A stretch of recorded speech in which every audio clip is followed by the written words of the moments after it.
تسبیح کتنی تعداد میں پڑھنی چاہیے؟ 3 دفعہ جی، کم از کم 3 دفعہ. کیا نیکیاں گنی جائیں گی یا تولی جائیں گی؟ میں نے کئی دفعہ بتایا کہ تولی جائیں گی. ہو سکتا ہے ایک غریب آدمی کا 1 دفعہ سبحان اللہ کہنا امیر کے 100 دفعہ کہنے سے بہتر روز بچانے کے لیے سرکمسٹانسز ہی ایسے ہیں. ایک بندہ 100 روپے میں 10 روپے اللہ کی راہ میں خرچ کرتا ہے، یہ کمال ہے. ایک بندہ ارب پتی ہے اور وہ 1 کروڑ دے دیتا ہے، یہ تو چھوٹا کمال ہے. کیا ٹینٹ کروانا لازم ہے عمرے کے بعد؟ جی، بخاری میں موجود ہے نبی علیہ السلام نے 2 دفعہ دعا کروائی ہے، ان لوگوں کے لیے دعا کی ہے جو ٹینٹ کرواتے ہیں، یعنی حلق کرواتے ہیں، شیو آف کرواتے ہیں سر کے بال، اور 1 دفعہ دعا کی ہے جو بال چھوٹے کرواتے ہیں. نبی علیہ السلام نے خود بھی بال چھوٹے نہیں کروائے، صاف کروائے. تو آپ بہتری کی طرف، آپ یہ سیاست دانوں اور اسٹیبلشمنٹ کے لوگوں کے حاج عمروں کو چھوڑیں. انہوں نے تو تماشا لگایا ہوا، یہ تو بال بس ایک کہیں سے قلم پکڑ کے چھوٹی سی کاٹتے ہیں، سمجھ لیا کہ ہمارا عمرہ ادا ہو گیا. کوئی نہیں ادا ہوتا ان کا عمرہ.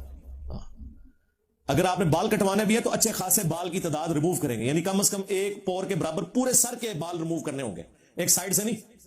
ہاں، عورت کے لیے ہے کہ وہ چٹیا تقریباً 1 انگلی کے گرد جتنی لپٹنے سے آتی ہے، بس وہ کاٹ لے کافی ہے.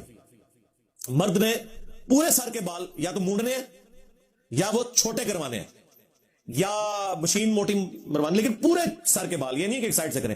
آپ یہ دیکھیں لوگ عمرے پہ جاتے ہیں، جاتے وقت بھی بال اتنے ہوتے ہیں، واپسی پہ بھی اتنے ہوتے ہیں. ہمارے جتنے پولیٹیشنز ہیں، یہ بڑے لوگ جتنے بھی لوگ جا رہے ہوتے ہیں، ان کو پتہ ہی کوئی نہیں اس چیز کا، اور یہ سمجھتے ہیں کہ احرام جو ہے وہ 2 چادروں کا نام ہے، ہم نے احرام اتار دیا تو بندیاں ختم. ان کی بندیاں ابھی تک نہیں ختم ہوئی. نہیں، یہ ذہن میں رکھیں، احرام کوئی نہیں اترا ان کا. احرام اترتا ہے جب آپ وہ سارے کے سارے معاملات درست کرتے ہیں، بال کاٹنے یا مڑوانے کے بعد آپ اس قابل ہوتے ہیں کہ آپ نے احرام اتارنا ہے. اگر آپ نے یہ کام نہیں کیا اور احرام اتار دیا تو آپ پہ دم واجب ہو جاتا ہے. حدود حرم میں 1 بکرا دینا ضروری ہو جاتا ہے. تو ایسے لوگ اگر پاکستان بھی واپس آ چکے ہیں نا تو مہربانی کریں وہاں 1 بکرا دیں، ادروائز آپ کو کوئی نہیں. ایک صحابی کو فرشتے اسلام کا جواب دیتے تھے. اگر وہ صحابی نبی کی زندگی میں فوت ہوا پھر تو ٹھیک ہے، اگر نبی کی وفات ہوا پھر ایک صحابی کو موت اسلام کر دیں، تھوڑا عجیب نہیں لگتا؟ کوئی عجیب نہیں لگتا. کسی کو اسپیشل پروٹوکول حاصل ہو سکتا ہے، اس طرح کے کئی پروٹوکول ہیں. یہ عمران بن حسین ایک صحابی تھے، صحیح مسلم میں آتا ہے، تو یہ ان کا پروٹوکول تھا.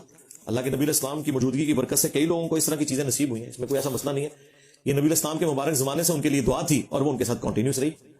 صحیح بخاری میں آتا ہے حضرت ابو ہریرہ کے پاس ایک سمجھ لیں چھوٹی سی ایک تھیلی تھی جس کے اندر نبی علیہ السلام نے کھجوریں دی ہوئی تھی، پوری زندگی اس میں سے کھاتے رہے، وہ ختم ہی نہیں ہوتی تھی. پھر وہ ایک جنگ کے دوران غالباً وہ کٹ گئی اور وہ نکل گئی، باقی تو وہ کھاتے تھے. اس طرح کی تو چیزیں کچھ لوگوں کے ساتھ اٹیچ تھیں.